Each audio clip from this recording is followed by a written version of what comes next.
students, welcome back to the channel Ayurology. Today we are going to start a new topic which has name आयुष्कामीय अध्याय. आता बघा, आयुष्कामीय अध्याय आपल्याला सुरुवात करायचा आहे. अष्टांग हृदय पूर्ण संहिता या विषयामध्ये आपल्याला दोन भाग केलेले आहेत. एक आहे चरक संहिता व एक आहे अष्टांग हृदय. आता हा जो चॅप्टर आहे हा अष्टांग हृदयचा चॅप्टर आहे. अष्टांग हृदयमध्ये 15 चॅप्टर्स आहेत. 5 टॉपिक, 5 चॅप्टर फर्स्ट टर्मला, 5 सेकंड टर्मला आणि 5 थर्ड टर्मला, अशा प्रकारे. आणि चरकचे 12 चॅप्टर्स आहेत. तर अष्टांगचं जे वेटेज राहणार आहे तर ते जास्त राहणार आहे, हे लक्षात घेणं गरजेचं आहे. आपण आयुष्कामीय अध्याय. आयुष्कामीय अध्यायामध्ये आता आयुष्कामीय अध्याय हा आपल्याला अध्याय पाहायचा आहे. संपूर्ण जे अध्याय आहेत तर ते 120 अध्याय आहेत. त्या 120 अध्यायामध्ये संपूर्ण स्थान म्हणजे निदान स्थान असेल, विमान स्थान असेल किंवा सूत्रस्थान असेल. आपण बघतो ना, चवी, काही काही ठिकाणी चवी लिहिलं असतं म्हणजे चरक विमान स्थान, चरक निदान स्थान. तर अशा प्रकारे जे स्थान आहेत तर ते 6 आहेत आणि संपूर्ण सूत्र 7445 आहेत. हे एक बेसिक इंट्रोडक्शन होतं जे की टॉपिकच्या सुरुवातीला देणं गरजेचं होतं, म्हणून मी हे सांगितलं. तर बघा, वंदन. पहिला श्लोक आहे. रागादिरोगान सततनुशक्तान कायशेष प्रस्थान शेषान औत्सुक्य मोहरती तादग्घाजान यो अपूर्व वैद्याय नमोस्तु तस्मै. राग आणि आदी हा 2 शब्दांनी बनलेला आहे. बघा, राग या शब्दाचा अर्थ होतो द्वेष, लोभ किंवा मत्सर. सततनुशक्तान कायशेष प्रस्थान शेषान. औत्सुक्य या शब्दाचा अर्थ होतो अविचाराने निर्णय घेणे. बऱ्याच वेळा जीवनामध्ये अशा अडचणी असतात की आपण न विचार करता किंवा काहीतरी आपण म्हणतो चुकून झालं, पण ते अविचारानं निर्णय न घेणे म्हणजे औत्सुक्य. मोह, एखाद्या गोष्टीबद्दल आपल्याला फार मोह असतो, तो मोहसुद्धा चुकीचा आहे. मोहाला आपण निर्णय न घेता येणे असं सुद्धा म्हणू शकतो. आणि अरती या शब्दाचा अर्थ होतो चैन न पडणे, सारखे अस्वस्थता मनामध्ये असणे. की काहीही गोष्ट केली तरी अस्वस्थता मनामध्ये कायम राहते, त्याला आपण अरती म्हणलेलं आहे. औत्सुक्य मोह अरती तादग्घाजान यो अपूर्व वैद्याय नमोस्तु तस्मै. तर द्वेष, लोभ, मत्सर या सर्वांना कंट्रोल करणे. तसेच हे औत्सुक्य, मोहअर्ती, तग्घाजान यांना कंट्रोल करण्यासाठी ज्या सूत्रामध्ये या गोष्टी सांगितलेल्या आहेत, ज्यांनी सांगितले आहेत, असे हे यो अपूर्व वैद्य आहे. या वैद्यांना आपण नमस्कार करतोय, त्यांना वंदन करतोय, असं हे सांगितलेलं आहे. आपण कुठलाही कार्यक्रम ठेवला की कुठल्याही कार्यक्रमाला आपण सहसा गणेश देवताची पूजा करतो, कारण आपण त्यांना वंदन करतोय, आपण त्यांना पूजनीय मानतो. म्हणून आपण त्यांचं सर्वात कुठल्याही कार्यक्रमाची सुरुवात करताना किंवा जीवनात कुठल्याही गोष्टीची सुरुवात करताना आपण आधी त्यांना वंदन करतो. त्याचप्रकारे आपल्याला या चॅप्टरला म्हणजे पूर्ण अष्टांग सिरीज सुरुवात करताना आपण वाघवटांना किंवा या वैद्यांना आपण नमन करतोय, वंदन करतोय, असं सांगितलेलं आहे. अर्थात याचंच खाली एक्सप्लेनेशन आहे. अर्थात आयुष्कामीय अध्याय व्याख्या श्याम इतिहास मारुह त्रदयो महर्षया. आयुकामयमानेन धर्मार्थ सुख साधनम आयुर्वेदोपदेशो विधेय परमादर.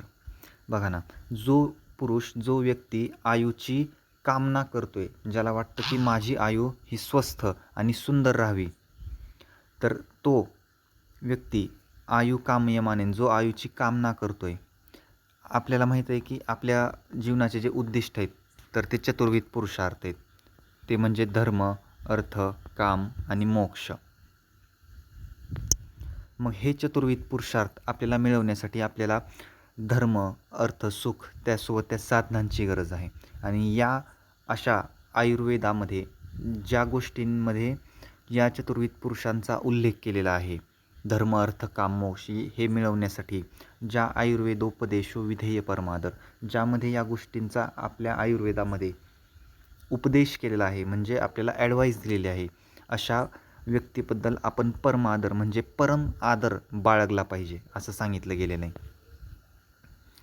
हिताहितम सुखादुखम. आता बघा, हा श्लोक जो आहे तर हा श्लोक तर आपल्याला बऱ्याच वेळा आपल्याला पाहण्यात येतो. कुठलाही विषय सुरू करताना किंवा आयुर्वेदाचं बेसिक इंट्रोडक्शन देताना आपण हा श्लोक पाहिलेलाच आहे, बरोबर आहे का? त्यामुळे हा श्लोक तर फार महत्त्वाचा आहे, हे तर नक्कीच माहीत आहे तुम्हाला, बरोबर आहे का? हिताहितं सुखादुःखम आयुस्तस्य हिताहितं मानच तच्च यत्रोक्तम आयुर्वेद स उच्यते. म्हणजे या श्लोकामध्ये काय सांगण्याचा अर्थ केलेला आहे बघा.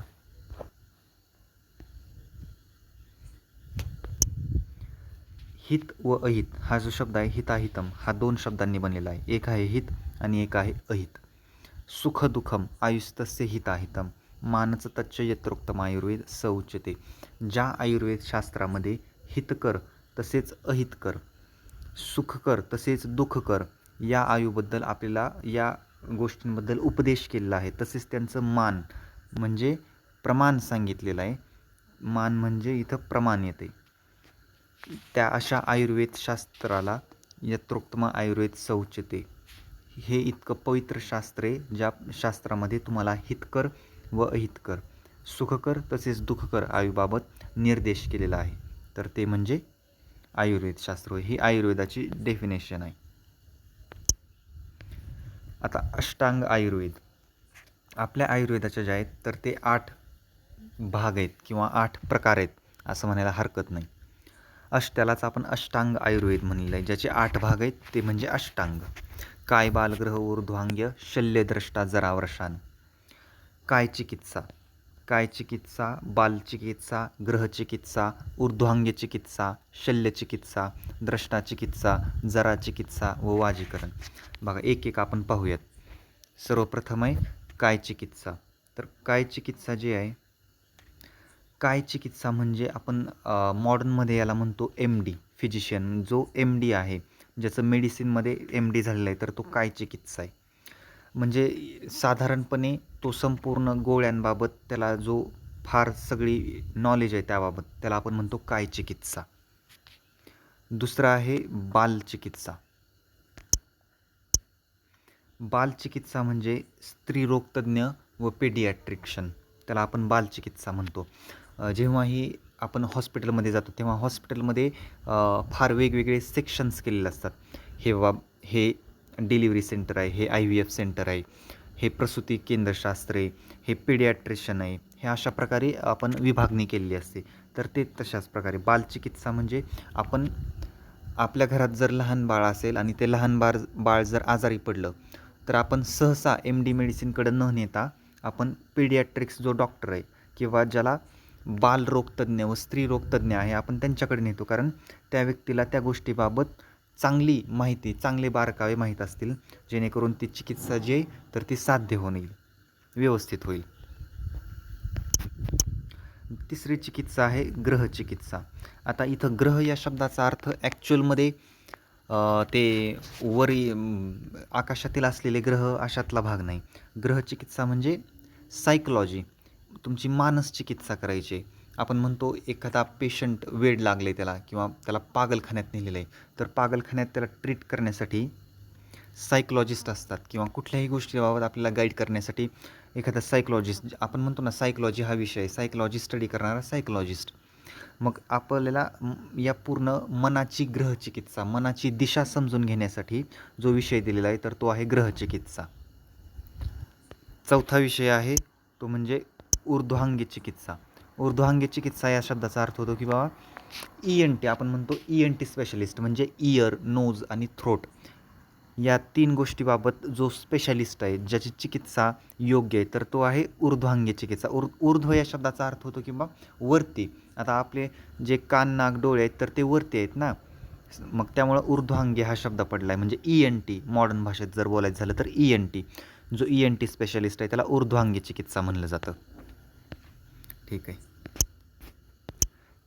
पाचवा आहे शल्यतंत्र. शल्य या शब्दाचा अर्थ होतो सर्जरी. शल्य हा शब्द जो आहे तर तुम्ही महाभारतात सुद्धा एकदा ऐकलेला असेल. शल्य जो आहे तर तो कर्णाचा सारथी आहे. तो नेहमी कर्णाच्या मनात एक शंका उपस्थित करतोय अर्जुनाबाबत, की नेहमी तो म्हणतोय की समोर श्रीकृष्ण बसलेत, समोर अर्जुन बसलेत, आणि तो नेहमी कर्णाला चेतावणी देतोय. कोण? शल्य, जो की कर्णाचा सारथी आहे. तो म्हणतोय की बा अर्जुन हा फार श्रेष्ठ पुरुष आहे, त्याच्यासोबत अजून श्रीकृष्ण बसलेले आहेत, त्यामुळं आपण त्यांच्याशी जिंकू शकणार नाहीत. हे नेहमी एक शंका कर्णाच्या मनात उपस्थित करतोय. मग आता ती जर शंका आपल्याला काढायची असेल, ते शंकेचं आपल्याला निवारण करायचं असेल, तर आपल्याला आता हे उदाहरण बघा, हे कसं रिलेट होतं आहे आपल्या अभ्यासाशी. आभ्यंतर आणि बाह्यांतर शल्य काढणे म्हणजे आभ्यंतर शल्य असेल, बाह्यांतर शल्य असेल, त्याची चिकित्सा करणे म्हणजे सर्जरी होय. मी बाबा म्हणलं माझं अपेंडिक्स फार दुखत होतं, त्यामुळं त्या ॲपेंडिसायटिस झालं किंवा काय अपेंडिक्स मी रिमूव्ह केलं.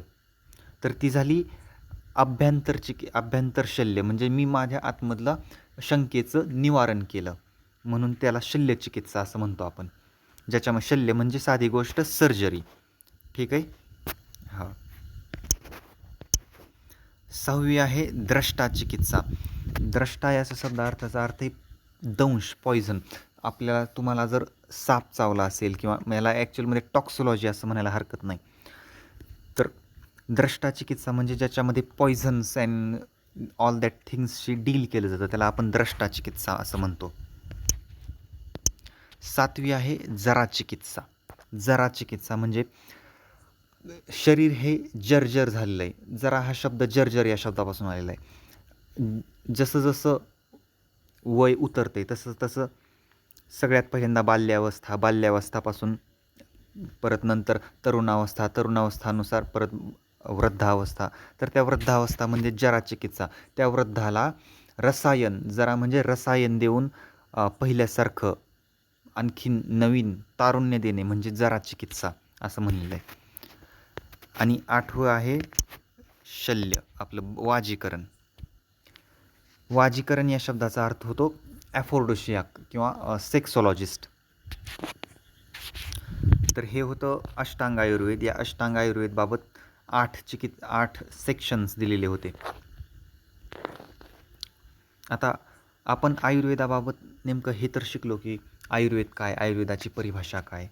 पण कधी हा प्रश्न तुमच्या मनात पडला आहे का हो, की आयुर्वेदाचं नेमकं भूतलावर अवतरण कसं झालं असेल, कोणी आणलं असेल आयुर्वेदाला या धर्तीवरती, नेमकी ही प्रोसेस कशी आहे, ही सगळी प्रक्रिया कशा प्रकारे असू शकते, किंवा हे असं आहे, हे तसं आहे. म्हणजे हा प्रश्न नेहमी मनात पडायला पाहिजे, किंवा आपण आयुर्वेद तर शिकतोय, पण आयुर्वेदामध्ये या गोष्टी आल्या कशा, आयुर्वेद हे धर्तीवर अवतरलं कसं. आयुर्वेद हे 5,000 वर्षापूर्वीचं आहे, पण जे मॉडर्न मेडिसिन आहे ते फक्त 300 वर्षापूर्वीचं आहे. आयुर्वेद हे फार जुनं आहे. तर आयुर्वेदाचं जे भूतलावर अवतरण आहे हे आपण नेक्स्ट लेक्चरला पाहूयात. Okay, thanks.